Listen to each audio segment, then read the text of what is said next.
I'll call this meeting of the Planning Commission to order. I'm going to be acting as the chair tonight. Chairman Pollack is absent.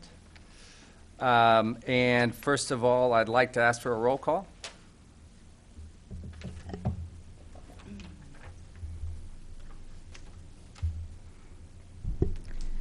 Mr. Ash, Mr. Fell, Here. Mr. Fitch, Here. Mr. Hopkins, Here. Mr. Otto, Here. Mr. Pollack, Ms. Stake, Here. Ms. Hoopa Bant. Here. Very well. Are there any changes to the agenda? No. Excellent. The minutes. I'm okay if we approve these in one motion. Anybody object? We have the May 9th minutes and the May 23rd minutes. Are there any changes? Can I get a motion? I move we approve the minutes. Second. Moved by Mr. Otto, seconded by Mr. Hopkins. And can we get a roll call?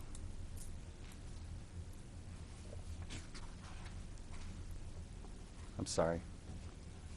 I'm running you like a ragged.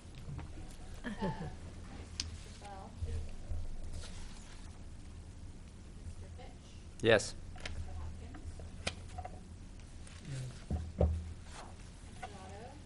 Yes.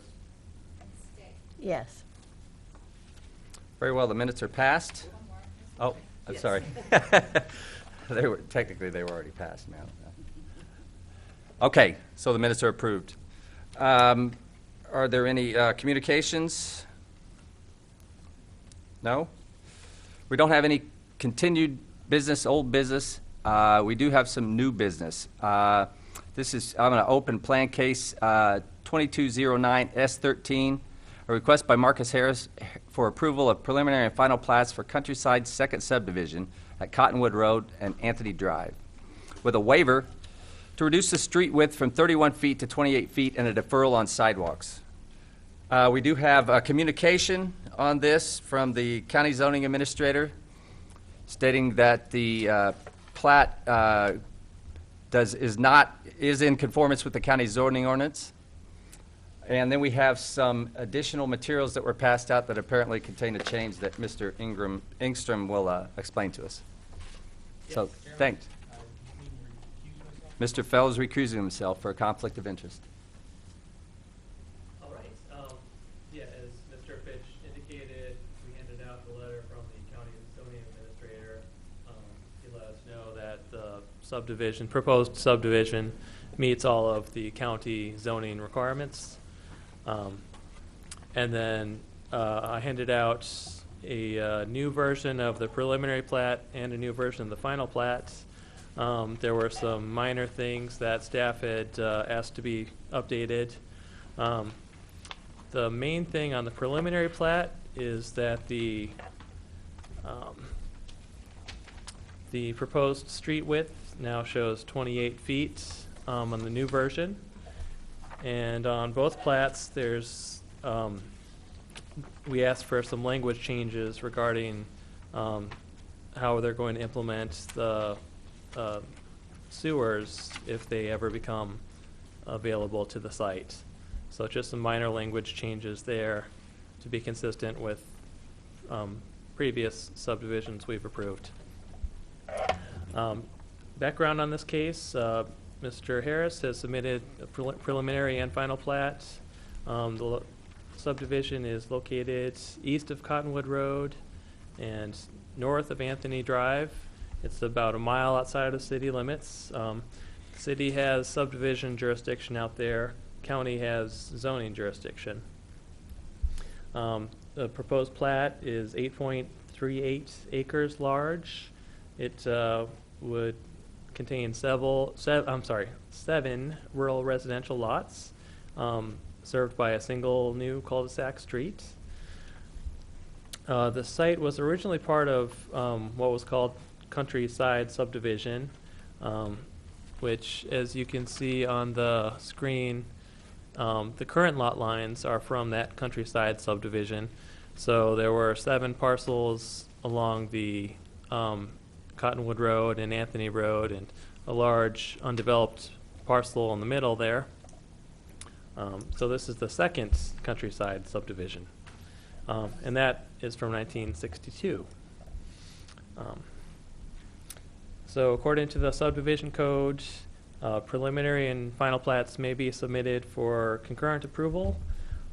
Since there is a waiver request, Plan Commission would need to make a recommendation on both of these to City Council for final action. So a little bit background, the developer intends to sell these lots for residential developments. They meet county zoning. The area is outside of the Urbana-Champaign Sanitary District service area. Therefore, they're not required to have an annexation agreement. Let's see, taking a look at the sites, the north 200 feet, which is about 3 acres of the site, is zoned county CR, which is due to its proximity to the saline ditch up here. The rest of the site is zoned county AG2, agriculture. And land uses on the site, it's mostly being farmed. One of the old lots has been developed for residential use. There's a home there, which I believe is slated to be demolished if it hasn't. Update, they're keeping the house. So, just for your information. And on the eastern side of the lot, there is a natural wooded area. Okay. So looking at the comprehensive plan, whoops.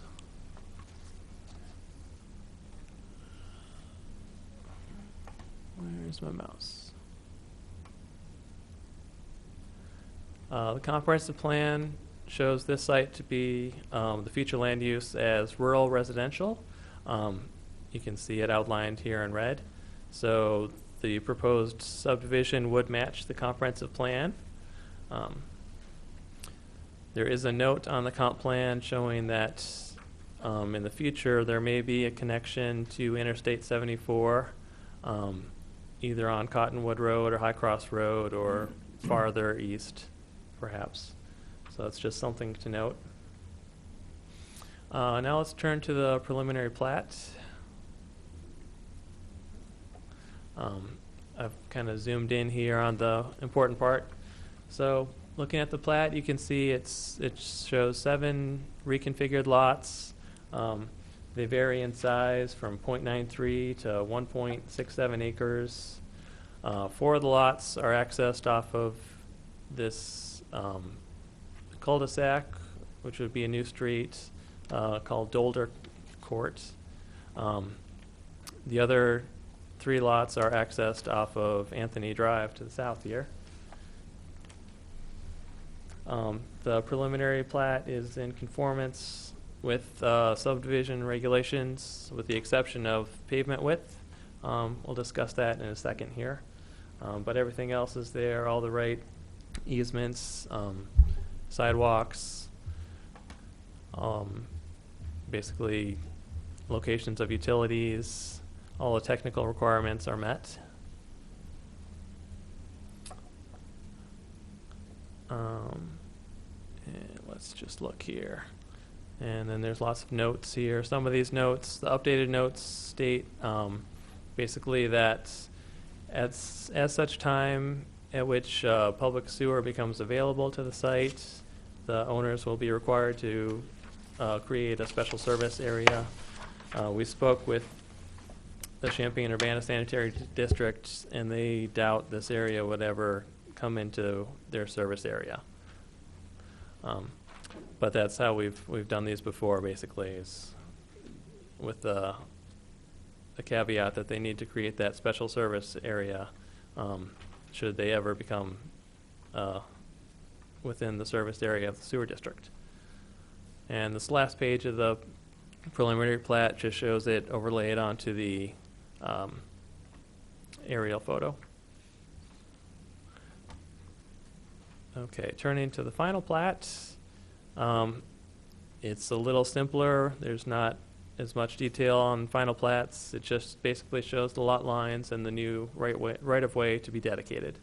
And it's consistent with the proposed preliminary plat, and it contains all the required elements of a plat. So it looks good. So looking at some of the issues, access, as I stated, the 4 lots will be accessed off of the Dolder Court. The 3 southern lots accessed off of Anthony Drive. The plat shows appropriate access control, since Cottonwood Road is a minor arterial. No access will be allowed off of that. The plat shows sidewalks along public streets. The applicant is asking for a deferral on sidewalks along Anthony Drive and Cottonwood Road. Those sidewalks would be installed when the city sidewalk network reaches out and touches them, if it ever does so. But sidewalks along Dolder Court will be installed at the time the street is installed. Drainage, the new street will have a stormwater system, so drainage looks good to the city engineer. Utilities, again, not within the sanitary district, not within reach of the public water, so there'll be large lots that have wells and septic fields on them. So we spoke about the deferral, the waiver. So the proposed waiver is to reduce the width of the pavement on Dolder Court from 31 feet to 28 feet. Section 21-36A of the subdivision code requires local streets to be 31 feet wide. But in the recent past, this has been a common waiver that we've allowed for streets that have a lower number of residences. So looking at some of the waiver criteria, first criteria, are there conditions of topography or other site-specific reasons that make the applicant that make the application of this requirement unnecessary? Basically, the low volume of homes proposed for the street and the low amount of traffic that would be on it makes the application necessary. The waiver request would not harm any nearby properties, and it would not negatively impact public health, safety, and welfare. As I stated, the developer will be required to install sidewalks along with the street, and that's kind of the reason we recommended for this waiver is so it's going to be a narrow street, but there's going to be very little traffic, and any pedestrian traffic will be on the sidewalks, not on the street. So in conclusion, for the waiver request, the staff recommends in favor of it. Options tonight, Plan Commission may recommend approval of the proposed preliminary and final plats to City Council, or recommend that Council deny approval. If so, Plan Commission should please state the reasons for, or the reasons by which the plat is deficient. And City staff recommendation is for Plan Commission to recommend that City Council approve the preliminary plats with the proposed waiver to reduce the width of Dolder Court from 31 to 28 feet. And we recommend approval of the final plat, including the proposed deferral to allow construction of the sidewalks along Cottonwood and Anthony when the adjacent sidewalks are connected. So the developer and engineer are here tonight, and I would be happy to answer any questions. Any questions for Mr. Engstrom? I do. Ms. Dake? Well, what's the reason for changing from 31 to 28? Really just the way subdivision or modern subdivision standards are. we feel that 31 is kind of onerous, and we're actually in the process of updating our subdivision code. And in the new code, it's going to be suggested to bring that down to 28 feet in general. And just for such a low-volume street that's only going to have 4 houses, we feel they don't need parking on both sides of the street. Only 4 houses? What about the sidewalks then? Why do you have to, why not fix the sidewalks, put in sidewalks? Yes, there will be sidewalks installed. You mean for Cottonwood and for Anthony? Yeah, The deferral? Basically, there's nowhere for those sidewalks to connect to. connect to, Yes. but then is there somebody going to be living near them? Well, the surrounding properties are to the east, or sorry, to the west and to the south. They're all agriculture. I think there might be a residence further to the east, but basically there's no one to connect to. No one, none to connect to? I Yes. see. Because usually I think it's important to have sidewalks for people to walk on rather than, and if there are homes out there, right? Well, these will be the only homes for some distance. There are some homes to the north. Uh-huh. So, okay. I just wondered about that because I know it's very good for people to have sidewalks, older people and children and all. So if you have a house, you should have a little sidewalk, I think.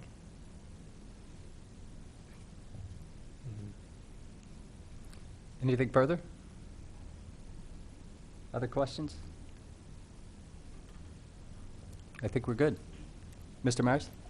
Can I add one thing quickly? Unless I missed it, in which case I apologize, but the way the lots are platted currently, back in 1962 when these lots were laid out, it seems to me that all the lots are substandard right now in that they're so small, except for the one in the middle. They're so small, they're not even usable lots because you can't have septic, they're not large enough to have a septic tank and a well on them right now. So it seems to me that the lots are unusable and they really have to be replatted to make them useful. So that's one of the benefits, I think, of redoing the plat. Thank you. Petitioner, like to address the commission?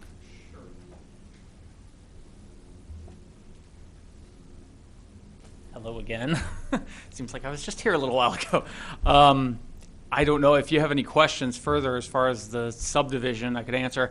I originally, when I started laying it out, I originally would have liked Boulder Court to just have literally been a shared driveway because the city won't take, they're not going to plow it, they're not going to take care of it. It really is just a shared driveway. But because of our ETJ, and that's because the Walmart sticks out that far, we would have been, without Walmart there, we wouldn't even been within the 1 mile. So when I purchased the property, I assumed that I was out in the county.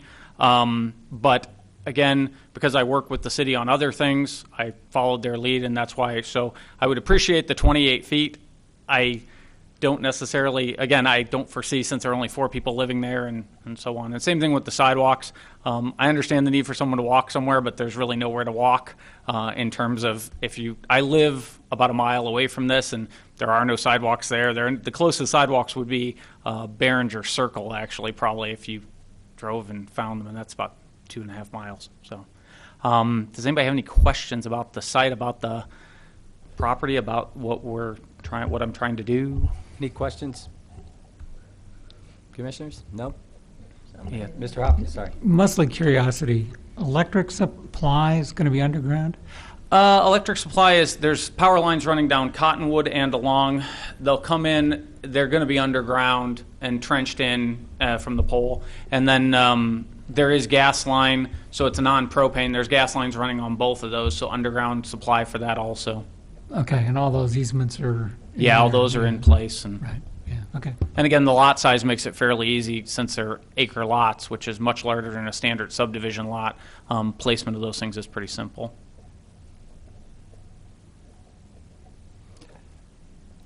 I think I might have just one question. Okay. Do you intend to sell these Do you have any idea what kind of homes you're going to put in there? Or? The current house, I was saying too, that I apologize for the mistake on there, that it was going to, the current home site was going to be demolished. We're actually remodeling it, and it's going to be Okay. sold. It's about a 2,100 square foot ranch house Yeah. on a crawl space, 2-car garage. It's a fairly nice house, but it's in need of updates Yeah. because it was built about 1962.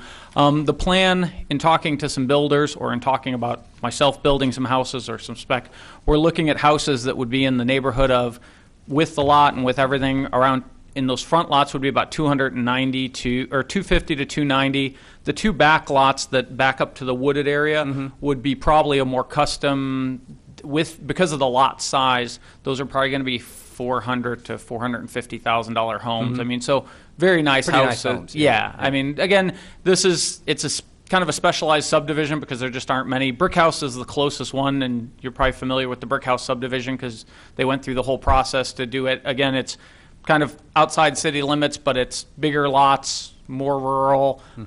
So it kind of has that, those people that want to get away and have a larger lot. And the lots will, I like to say, they'll probably start, the low end of the lots are around $50,000. The high end of the lots would be about $100,000. So, and especially because of the street cost, I was hoping to keep the lot prices lower, but because of the street, that's going to raise the price considerably of what I need to sell the lots in order to make a profit. So. And I noticed there's a lot of nice mature trees around the outside. Are you going to try to work with those? We're going to try and leave those in place. I'm going to recommend, and I hope people, and that's one of the things, is that grove of trees to the east is just spectacular. Yeah, I mean, right. it's an old growth. It dates back probably to what is the Big Grove, if you will.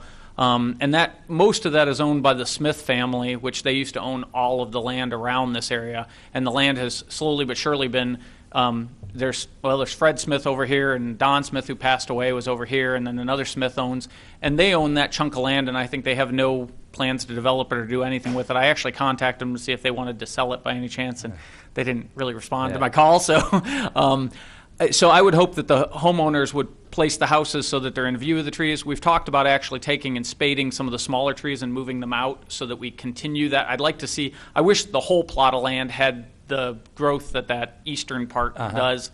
So my hope is to get people to actually make it more like the old growth with houses in there and so on. So yeah, I'm definitely interested in the conservation of those trees and keeping that resource and seeing that, because that's part of what really draws, especially lot number, I think that's lot number 12 and number 13 and number 17 really have, if you look at that page that has the topographic layover, you can really see where that tree cover is, and it's really pretty. And it definitely gives a nice, because you have this small strip of trees, but then it extends in, and it gives you the illusion that you have a much larger forest behind your house. So I think it's a very premier build site. That's one of the reasons I bought it and developed it, because I actually live out in this area. I like this area.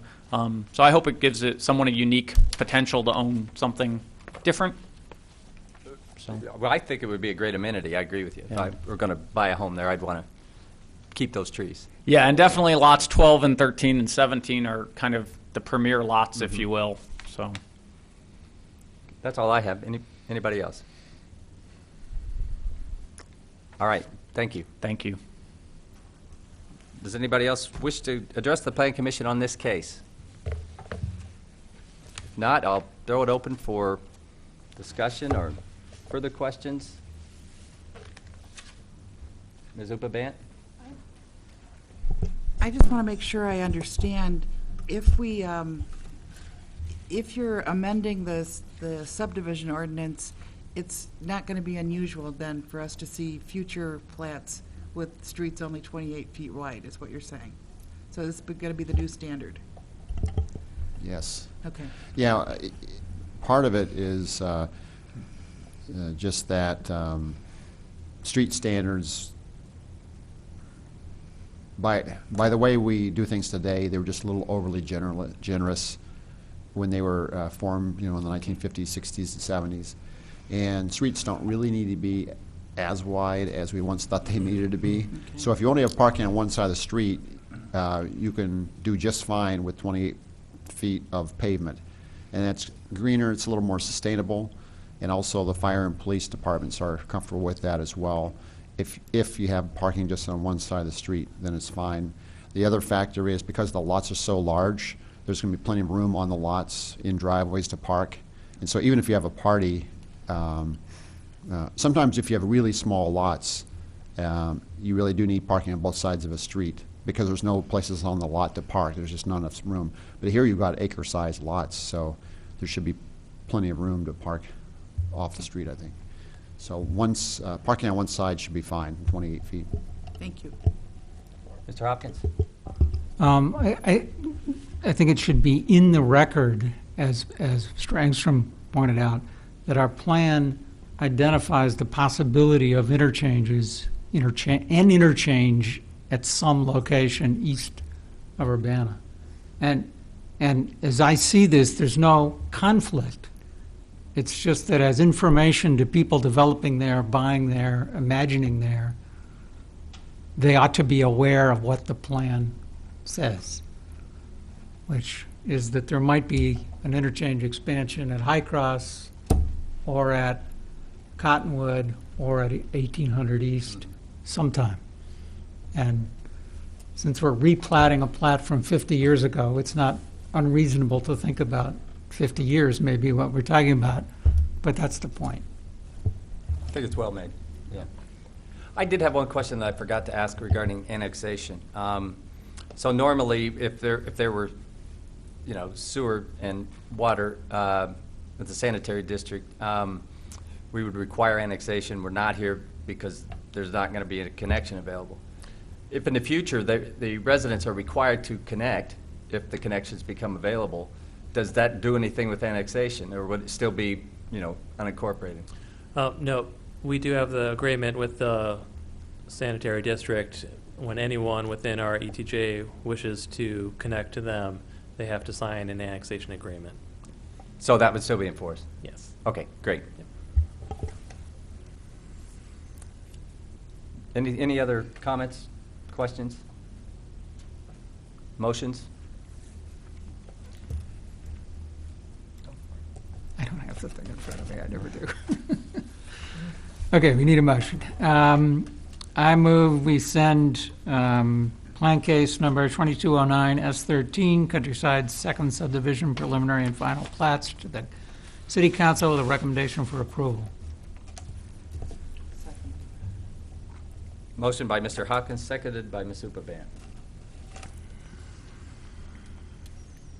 Can I get a roll call when you're ready? Mr. Fitch? Yes. Mr. Hopkins? Yes. Mr. Otto? Yes. Ms. Stake? Yes. Ms. Upaban? Yes. And that's it. That motion passes. It will be sent to the City Council, and do you know when they plan to consider this? That should be June 17th. June 17th. Excellent. Thank you. Thank you, gentlemen. Now, do we have audience participation? Hi, welcome to the Plan Commission.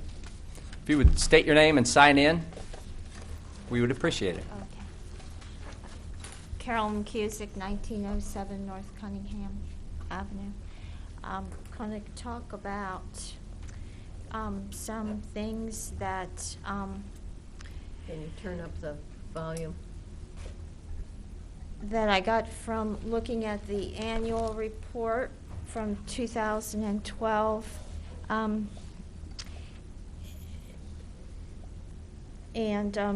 One thing is it's got a binding, so you could, it's not, a person can lose pages and they wouldn't have it all. Because one of the things that it does offer is, copies of the ordinances, so some of them might have attachments or things that are important to the record. So to make it a record, you could have it in a fixed binding. And I also think it would be really good to have if they could give us some kind of a explanation of the different things that the Plan Commission handles, those different site use permits or zoning text amendments, and the tip for one of them I know has a LaSalle criteria. I mean, you could sort of explain the different functions, and that would really enhance it, I think. Also,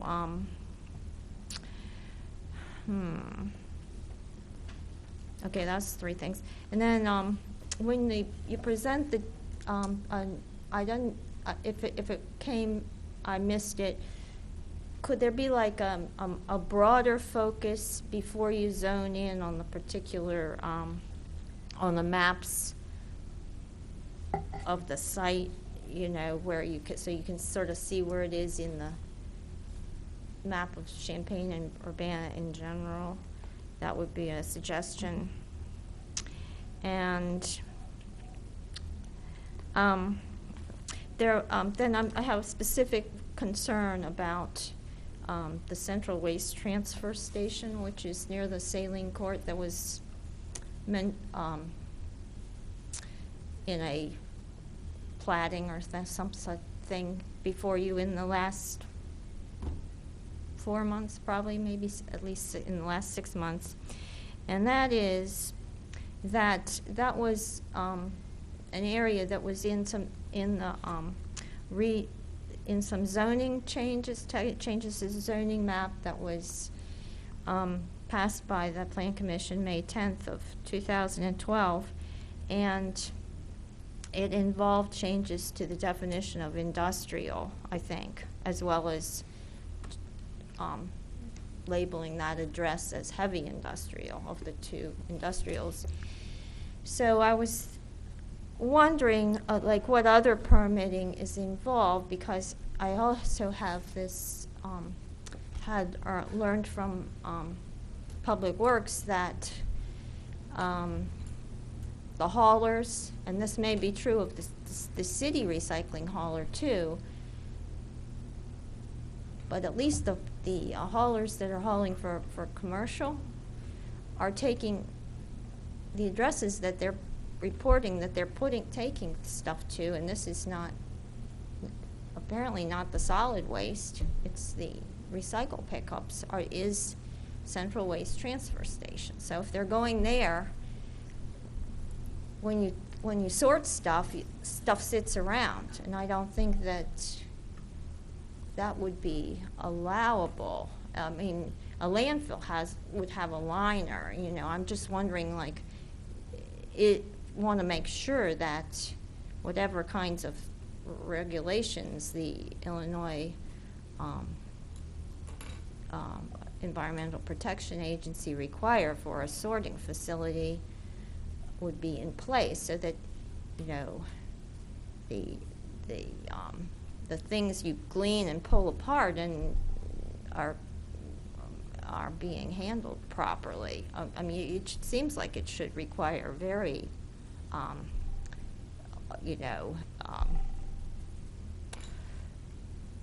developed protocols, but I haven't figured out that if there are such. I was referred to something about some things that look like they're from the. Is my time up? No, ma'am. Illinois Pollution Control Board, administrative law. So, but I don't understand it, you know, and it might have to do with, like, I'm not sure, I've looked at it enough to pronounce that for sure, but I don't think that,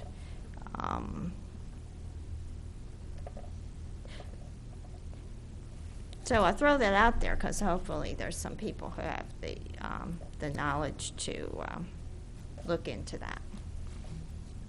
There is a part of the code, Chapter 10, now that I could try to go to, 28.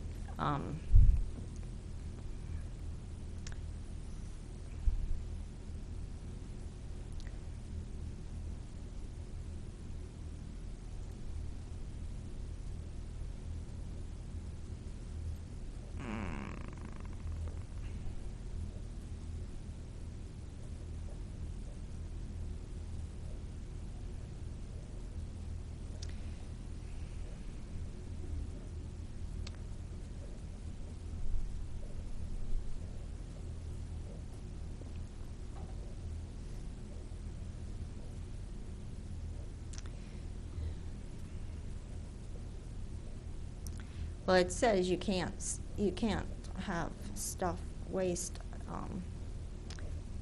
why not that? Okay, let's try. Standing around, or you can't hold it, like.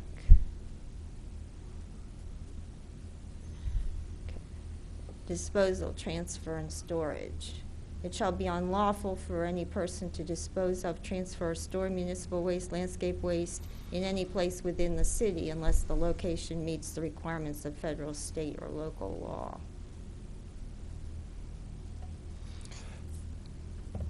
So, this does imply that there's Illinois, okay, next part. Yeah, says- ma'am, I don't think that's a plan commission concern necessarily. I think maybe city code enforcement and the Illinois EPA really is the jurisdiction that can enforce that.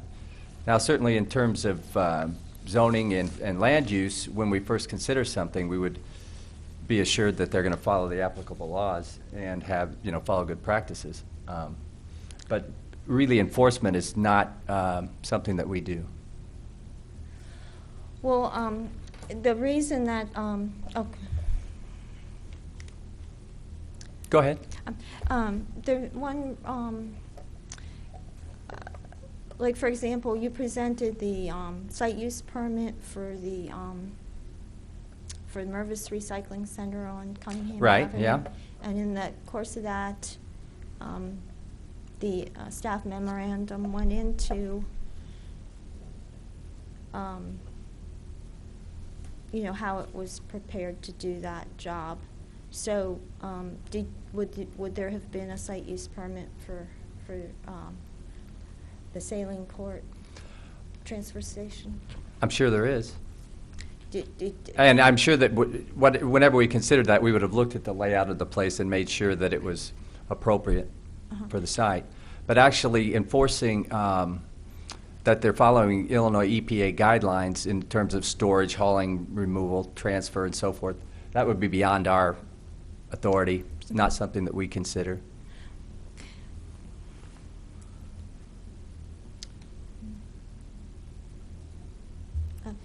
Yes, Anything else? Would there be a way to look up when would the site use permit have been? I'm not sure about that. I'm sure city staff can help you find out when that. Certainly, the original site use permit for that was long before I was on here. Okay. Thank you. But they could certainly help you find out when that was first approved. 2000? 2000. Mr. Meyer says, yeah, the year 2000. Anything further? No? All right, thank you. Do we have a staff report?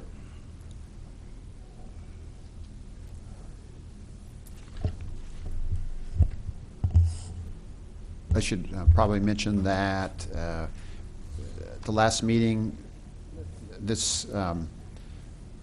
the Plan Commission discussed whether or not to recommend a protest or not protest for the county zoning ordinance text amendment having to do with water, not water treatment, but Yeah, the rural water treatment plants. rural water treatment plants, exactly. And it went to the city council with, although we didn't have a quorum that night, we had 4 members who were present, and so we took comments, and we relayed those comments. We sent the minutes, and we sent the concerns and the comments to the city council. And they discussed for quite a while. Obviously, they had read the minutes because people were referring to the minutes and what transpired. In the end, they ended up, it was a split vote. They voted against a protest and 3 in favor. But that's the way it ended up. And it seemed like they were kind of torn. It seemed like they really understood both sides of it, and they were kind of torn, but that's the way it ended up. That's their prerogative. Do we have anything further? No. If not, I'm going to adjourn the meeting. Thank you.